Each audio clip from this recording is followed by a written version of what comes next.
Hello, Krishna's വീട്ടിലേക്ക് സ്വാഗതം. ഞാനൊരു പുതിയ വീഡിയോ ആയിട്ട് വന്നിരിക്കുകയാണ്. ഇത് കണ്ടോ, നിങ്ങൾക്ക് മനസ്സിലാകുന്നുണ്ടാവുന്നത് എന്താണെന്ന്. നമ്മൾ ബ്രൂം ചൂല് വാങ്ങുമ്പോൾ കിട്ടുന്ന ചൂലിൻ്റെ കവറാണ്. ഇത് വെച്ച് നമുക്ക് പച്ചക്കറി കൃഷി ഇതിൽ മണ്ണ് നിറച്ച് ചെയ്യാം. എങ്ങനെയാണെന്ന് നോക്കാം. മണൽ എടുത്തിട്ടുണ്ട്. മണ്ണ് അതിനോടൊപ്പം കുറച്ച് ചുണ്ണാമ്പ് പൊടി കൂടി ചേർത്ത് മിക്സ് ചെയ്ത് നമുക്ക് എടുക്കണം. ഈ മിശ്രിതമാണ് നമുക്ക് ഈ കവറിനകത്ത് നിറയ്ക്കാം. ഓക്കെ, നല്ലപോലെ ഒന്ന് മിക്സ് ചെയ്തെടുക്കാം. അപ്പോൾ മണ്ണിൽ എന്തെങ്കിലും കേടുണ്ടെങ്കിൽ പോയി പുഴുക്കളുടെ ഉപദ്രവങ്ങളൊന്നും ഇല്ലാണ്ടിരിക്കാനാണ് നമ്മളിങ്ങനെ ചെയ്യുന്നത്. അല്ലെങ്കിൽ ചെടികൾക്ക് ഇപ്പോൾ പെട്ടെന്ന് തന്നെ കേടുന്നു പോകാൻ സാധ്യതയുണ്ട്. ഞാനിനി ഈ മിക്സിനെ ഈ കവറിനകത്തൊന്ന് നിറച്ചെടുക്കട്ടെ. ഇനി ഈ കവറിൻ്റെ തുറന്ന് കിടക്കുന്ന ഭാഗം, മണ്ണ് നിറച്ചിട്ടുള്ള ഈ തുറന്ന് കിടക്കുന്ന ഈ ഭാഗം നമുക്ക് ഒരു കയറിട്ടിട്ട് കെട്ടിക്കൊടുക്കാം. ഇനി ഞാനിതിൽ 4 ഹോളാണ് എടുക്കുന്നത്, 4 ദ്വാരം. 4 പച്ചമുളക് തൈ നടാനാണ് ഞാൻ ഉദ്ദേശിക്കുന്നത്. അപ്പോൾ ഒരു 4 ദ്വാരം ഇട്ട് കൊടുക്കണം അല്ലേ. നോക്കട്ടെ, കത്രിക കൊണ്ട് പറ്റുമോ എന്നറിയില്ല. ബുദ്ധിമുട്ടാണ്. നമുക്ക് ഇനി വേണമെങ്കിൽ ബ്ലേഡ് കൊണ്ട് ഇട്ട് കൊടുക്കാം.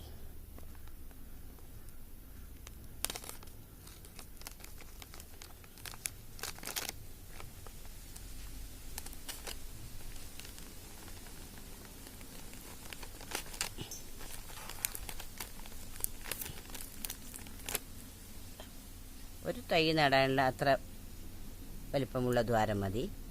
അതുപോലെ ഒരേ ഡിസ്റ്റൻസിൽ ഒരു 4 എണ്ണം.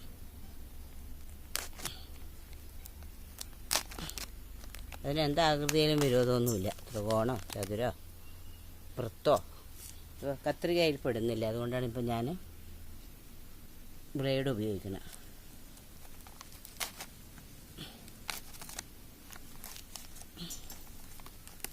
പച്ചമുളക് തൈൻ്റെ തടി വളരെ വണ്ണം കുറവായിരിക്കുമല്ലോ, അപ്പോൾ അത്രയും വലുപ്പം മതി. അങ്ങനെ ഈ അറ്റത്ത് വരണം.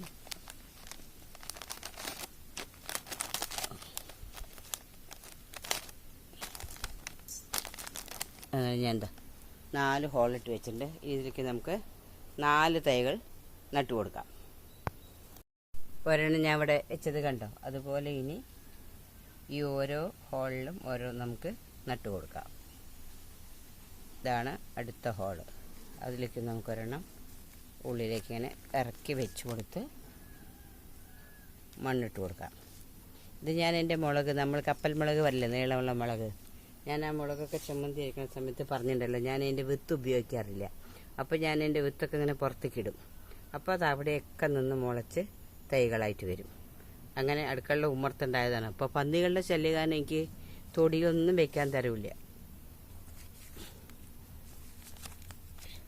ഇതും അതുപോലെ 3ാമത്തെ തൈ. ഇനി 4ാമത്തെ തൈയും നമുക്കൊന്ന് വെച്ച് കൊടുക്കാം. അതിൽ തായ് മണ്ണ് എപ്പോഴും പറയും, നമ്മൾ തൈകൾ പിഴക്കി പിടിക്കുമ്പോൾ ആ വലിക്കുന്ന സ്ഥലത്തിലത്തെ ആ ഒരു മണ്ണുണ്ടല്ലോ, അത് കുറച്ച് അതിനോടൊപ്പം തായ് മണ്ണ് പറയുന്നതിനെ, ആ മണ്ണ് കുറച്ച് അതിനോടുകൂടി ചേർത്ത് ഇട്ട് കൊടുത്താൽ ചെടികൾ വാടാതെ, അമ്മമാരിൽ നിന്ന് കുട്ടികളെ വേർപെടുത്തി എടുക്കുകയല്ലേ, അപ്പോൾ ആ അമ്മയുടെ ബന്ധമുള്ള ആ മണ്ണ് കൂടി അതിന് ഇട്ട് കൊടുത്താൽ അത് നന്നായി വരും. ഇത് എല്ലാവർക്കും ചെയ്യാവുന്നതാണ്. ഇതിപ്പോൾ എനിക്ക് മണ്ണില്ലാഞ്ഞിട്ടല്ല, മണ്ണുണ്ടെങ്കിലും ഇപ്പോൾ പന്നികളുടെ ശല്യം, ഇതാകുമ്പോൾ കവറിനകത്ത് പന്നികൾ വലിക്കാൻ വരില്ല. ഇനി തൈകൾ വെച്ച് കഴിഞ്ഞാൽ നമുക്ക് ഉടനെ തന്നെ ഒന്ന് നനച്ചു കൊടുക്കണം. എല്ലാം നന്നായി തന്നെ വരുന്നതാണ് എൻ്റെ വിശ്വാസം. നോക്കാം. ഇത് കണ്ടില്ലേ, ഞാനിങ്ങനെ വെറുതെ പുറത്തേക്ക് വലിച്ചെറിഞ്ഞു കൊടുക്കണ ആ വിത്തുകൾ മുളച്ചുണ്ടായതാണ്, തനിയെ ഇതിവിടെ ഉണ്ടായതാണ്. ഞാൻ പ്രത്യേകിച്ച് ഒരു ശുശ്രൂഷ ഇതിന് കൊടുക്കണില്ല. കണ്ടോ, നിറയെ മുളകുണ്ടായി നിൽക്കണേ കാണുന്നുണ്ടോ നിങ്ങൾക്ക്? നിറയെ മുളകുണ്ടായിട്ടുണ്ട്, ഇഷ്ടം പോലെ. തനിയെ നമ്മൾ വലിച്ചെറിയുമ്പോൾ അതവിടെ മുളച്ച് വരും. പിന്നെ വെള്ളം ഒഴുകി വരുന്ന സ്ഥലമായതുകൊണ്ട് പ്രത്യേകിച്ച് നനവിൻ്റെ ആവശ്യമില്ല. അങ്ങനെ നിറയെ ഉണ്ടാവും. ഇതിൻ്റെ ചെടി തന്നെയാണ് ഞാനിപ്പോൾ അവിടെ കൊണ്ട് വെച്ചിരിക്കുന്നത്. ഇത് വളർന്ന് വലുതായി കഴിഞ്ഞാൽ നല്ല എരിവും ഉണ്ടാവും. ഇനി നമുക്ക് അവിടെ വെച്ച തൈകൾക്കൊന്ന് നനച്ചു കൊടുത്തിട്ട് വരാം. വെള്ളം ചെറുതായിട്ടൊന്ന് സ്പ്രേ ചെയ്ത് കൊടുത്താൽ മതി. ഒരുപാട് അടുത്ത് നിന്ന് ചെയ്യേണ്ട, കുറച്ച് ദൂരെ നിന്നത് അങ്ങനെ വെള്ളം ഇങ്ങനെ ഒന്ന് സ്പ്രേ ചെയ്ത് നനച്ചു കൊടുത്താൽ മതി. ഒത്തിരി ആ ചെടി വേരൊന്ന് പിടിക്കണ വരെ നമ്മൾ ശ്രദ്ധിക്കണം.